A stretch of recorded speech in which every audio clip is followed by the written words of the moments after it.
다 함께 사도신경 하심으로 2025년 1월 16일 목요일 온라인 아침 기도에 하나님께 올려드리겠습니다. 전능하사 천지를 만드신 하나님 아버지를 내가 믿사오며 그 외아들 우리 주 예수 그리스도를 믿사오니 이는 성령으로 잉태하사 동정녀 마리아에게 나시고 본디오 빌라도에게 고난을 받으사 십자가에 못 박혀 죽으시고 장사한 지 사흘 만에 죽은 자 가운데서 다시 살아나시며 하늘에 오르사 전능하신 하나님 우편에 앉아 계시다가 저리로서 산자와 죽은 자를 심판하러 오시리라. 성령을 믿사오며 거룩한 공예와 성도가 서로 교통하는 것과 죄를 사하여 주시는 것과 몸이 다시 사는 것과 영원히 사는 것을 믿사옵나이다. 아멘. 찬송가 295장 찬송하시겠습니다.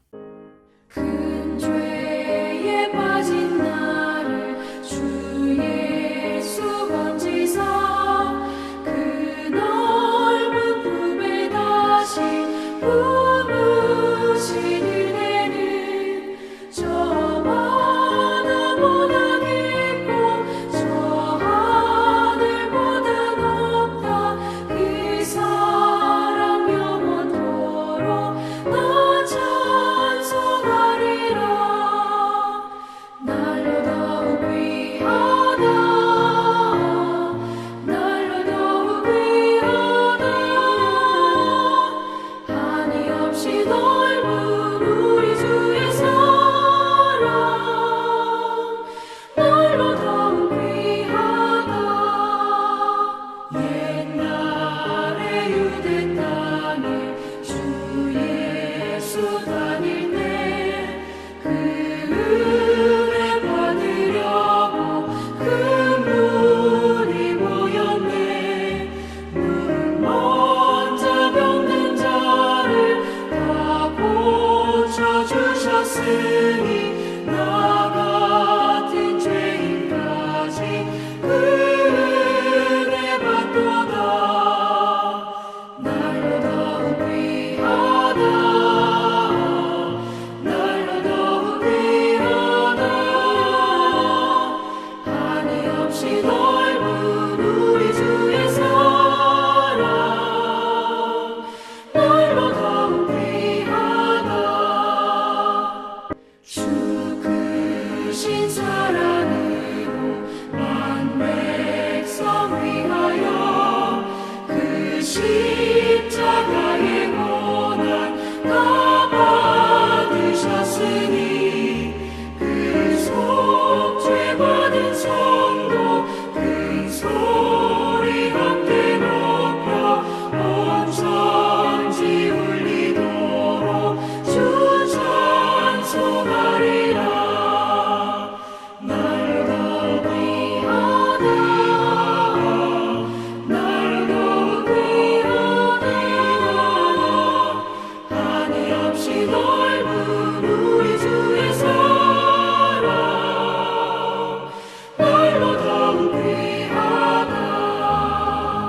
하나님 아버지 감사합니다. 오늘도 또 새로운 목요일 하루를 저희들에게 허락하시고 오늘 하루도 주님의 은혜로 승리의 삶을 살게 하시려고 이 시간에 저희들을 불러주심을 감사드립니다. 주님 부르심에 이 시간에도 순종함으로 저희를 나와서 주님의 말씀을 받고 하루를 시작하길 원합니다. 오늘도 말씀을 통해서 선한 목자 되신 주님께서 어떤 길로 저희들을 인도하시는지 바르게 알게 하시고 또 순종케 하여 주셔서 오직 주님과만 동행하며 주님께서 예비해 놓으신 승리의 축복을 누리며 하나님께 영광 돌리는 하루가 되게 하여 주옵소서. 감사드리오며 우리 주 예수 그리스도 이름으로 기도드리옵나이다. 아멘. 자, 이 시간에 하나님이 주시는 말씀은 여호수아 4장 1절부터 24절까지 말씀 보겠습니다. 자, 화면을 보시면서 여호수아 4장 1절부터 우리 함께 합독하시겠습니다. 그 모든 백성이 요단을 건너가기를 마침에 여호와께서 여호수아에게 말씀하여 이르시되 백성의 각 지파에 한 사람씩 12사람을 택하고 그들에게 명령하여 이르기를 요단 가운데 제사장들의 발이 굳게 선 그곳에서 돌 12를 택하여 그것을 가져다가 오늘 밤 너희가 유숙할 그곳에 두게 하라 하시니라. 여호수아가 이스라엘 자손 중에서 각 지파에 한 사람씩 준비한 그 12사람을 불러 그들에게 이르되 요단 가운데로 들어가 너희 하나님 여호와의 궤 앞으로 가서 이스라엘 자손들이 지파 수대로 각기 돌 한 개씩 가져다가 어깨에 매라. 이것이 너희 중에 표징이 되리라. 후일에 너희의 자손들이 물어 이르되 이 돌들은 무슨 뜻이냐 하거든 그들에게 이르기를 요단물이 여호와의 언약궤 앞에서 끊어졌나니 곧 언약궤가 요단을 건널 때에 요단물이 끊어졌으므로 이 돌들이 이스라엘 자손에게 영원히 기념이 되리라 하라 하니라. 이스라엘 자손들이 여호수아가 명령한 대로 행하되 여호와께서 여호수아에게 이르신 대로 이스라엘 자손들이 지파의 수를 따라 요단 가운데서 돌 12를 택하여 자기들이 유숙할 곳으로 가져다가 거기에 두었더라.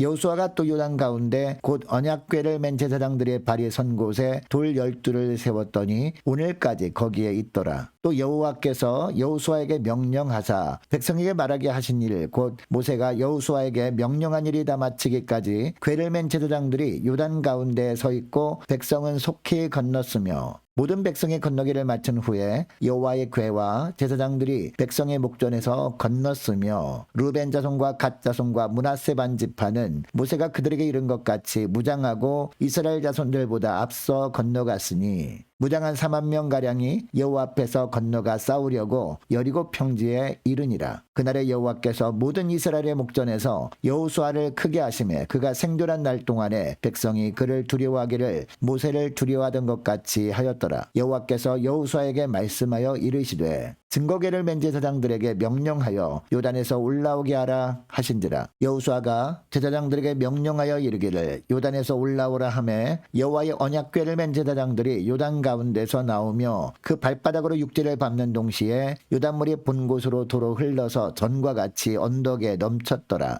첫째 달 10일에 백성이 요단에서 올라와 여리고 동쪽 경계 길갈에 진침해 여호수아가 요단에서 가져온 그 12돌을 길갈에 세우고 이스라엘 자손들에게 말하여 이르되 후일에 너희의 자손들이 그들이 아버지에게 묻기를 이 돌들은 무슨 뜻이니까 하거든 너희는 너희의 자손들에게 알게 하여 이르기를 이스라엘이 마른 땅을 밟고 이 요단을 건넜음이라. 너희의 하나님 여호와께서 요단물을 너희 앞에서 마르게 하사 너희를 건너게 하신 것이 너희의 하나님 여호와께서 우리 앞에 홍해를 말리시고 우리를 건너게 하심과 같았나니 이는 땅의 모든 백성에게 여호와의 손이 강하신 것을 알게 하며 너희가 너희의 하나님 여호와를 항상 경외하게 하려 하심이라 하라. 아멘. 여러분, 하나님은 우리의 참 보호자 되십니다. 크신 능력으로 우리를 보호하시고 끝까지 인도해 주시는 분이 우리 하나님이시라는 겁니다. 우리의 앞길을 가로막는 장애물이 간혹 있을 때가 있습니다. 그러나 그때도 하나님은 그 장애물도 뚫고 우리를 선한 길로 인도하시는 좋으신 하나님이라는 겁니다. 여러분, 이스라엘 백성들이 가나안 땅에 들어올 때도 마찬가지였습니다. 그들이 가는 길에 요단강이라는 장애물이 있었습니다. 그것도 1년 중에 요단강 물이 가장 넘칠 때였습니다. 그리고 물살이 가장 빠를 때였습니다. 게다가 요단강을 건너야 할 이스라엘 백성들은 200만이 넘는 엄청난 인파였습니다. 그 중에는 어린아이들도 있었습니다. 연로한 노인들도 있었을 겁니다. 그리고 연약한 여인들도 있었을 겁니다. 그래서 요단강을 건넌다는 것은 불가능해 보였을 겁니다. 그런데 어떻게 되었습니까? 하나님의 말씀대로 언약궤를 맨 제사장들이 앞장섭니다. 그리고 하나님의 말씀대로 그 제사장들이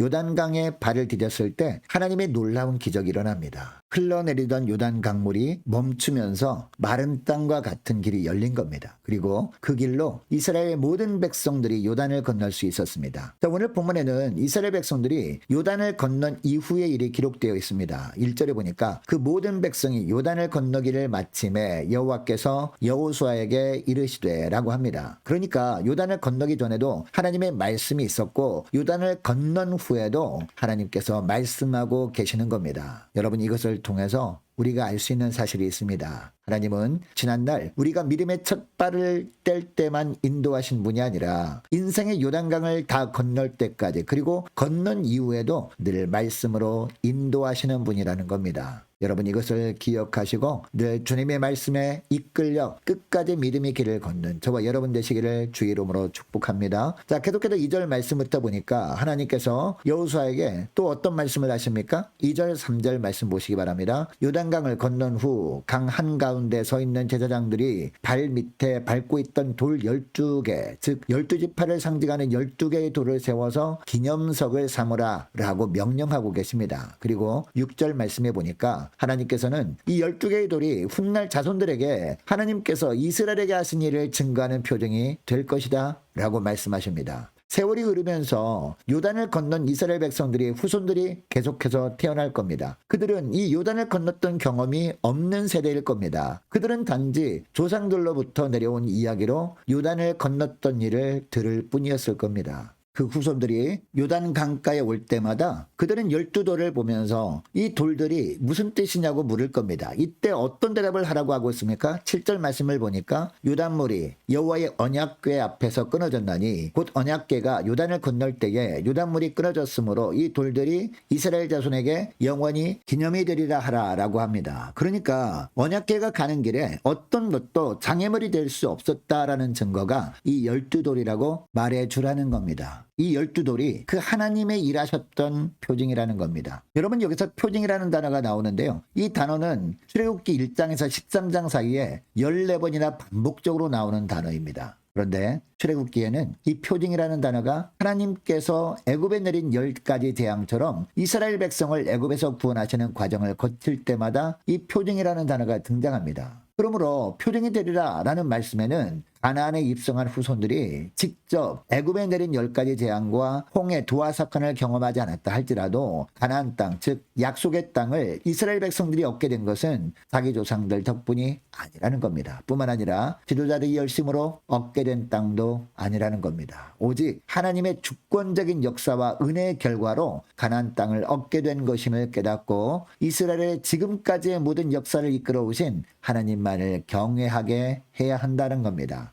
즉 가나안 땅을 주신 분은 여호와 하나님이라는 사실을 후손들이 믿도록 하게 하려고 이 표징, 즉 12돌을 세우라 라고 한 겁니다. 기념석이 되게 하라는 겁니다. 여러분 그런데 왜 하필 돌을 취하라 라고 한 걸까요? 변하지 않는 돌덩이처럼 하나님이 주신 은혜의 역사는 왜곡할 수 없고 이스라엘과 맺은 언약은 결코 변하지 않는다는 것을 다시 알려주시는 겁니다. 하나님의 언약이 결코 변하지 않는다면 이제 이스라엘도 하나님 앞에 신뢰할 만한 백성이 되어야만 합니다. 언약을 굳건히 지킨 하나님 앞에 그들도 성실하고 진실하게 하나님이 내신 법을 지켜내야 한다는 겁니다. 여러분 하나님은 오늘도 우리를 향한 십자가 언약을 신실하게 지키시는 하나님이십니다. 우리가 십자가 보혈의 은총 아래 거하기만 하면 하나님은 끝까지 우리를 지키신다라는 겁니다. 지금까지 말씀으로 인도하신 하나님은 부르시는 그날까지 신실하게 우리보다 앞서가시며 말씀으로 이끌어 주신다라는 겁니다. 여러분 이것을 우리가 기억할 때 우리도 결코 하나님의 은혜를 잊지 않는 그런 거룩한 하나님의 자녀들이 되어야 할 줄로 믿습니다. 또 하나님께서 하신 일을 늘 자녀들에게 그리고 후대들에게 가르치고 기억하게 하는 저와 여러분들이 되어야 할 줄로 믿습니다. 여러분 이것을 기억하시고 자 오늘 이 시간에 기도할 때 이렇게 기도했으면 좋겠습니다. 하나님 역사의 주관자 되신 하나님 감히 하나님께서 이루어오신 거룩한 주님의 나라의 역사를 부인하거나 있는 어리석은 자들이 되지 않게 하옵소서. 그동안 베푸신 하나님의 은혜를 늘 기억하고 또 앞으로 베푸실 은혜를 기대하면서 말씀만을 온전히 의지하며 살길 원합니다. 저들이 자녀와 후손들 그들에게 마땅히 가르쳐야 할 것을 잘 가르침으로 말미암아 자손 대대로 오직 주님만을 온전히 의지하며 주님께서 인도하시는 믿음의 길로만 걷는 복된 명문 가정들이 다 될 수 있도록 은총 내려달라고 자, 이 시간에 함께 기도하기를 원합니다. 자, 계속해서 기도하기를 원하는 것은요. 오늘 목요일입니다. 오늘 오후 2시에 있을 무교 전도단을 위해서 함께 기도하기를 원하고 올해 세워진 일꾼들을 위해서 교회 재정을 넉넉하게 채워달라고 함께 이 시간에 기도하기를 원합니다. 유초등부 중고등부 청년부를 위해서 남녀 전도회와 각 구역을 위해서 그리고 많은 환우들이 있습니다. 위해서 기도해 주시기 바랍니다. 또 취업을 앞둔 청년들을 위해서 선교사님들 가정들과 나라와 민족과 교회 앞날을 위해서 또 저와 여러분이 가지고 나온 기도 제목을 놓고 우리 함께 이 시간에 기도하길 원합니다. 기도하겠습니다.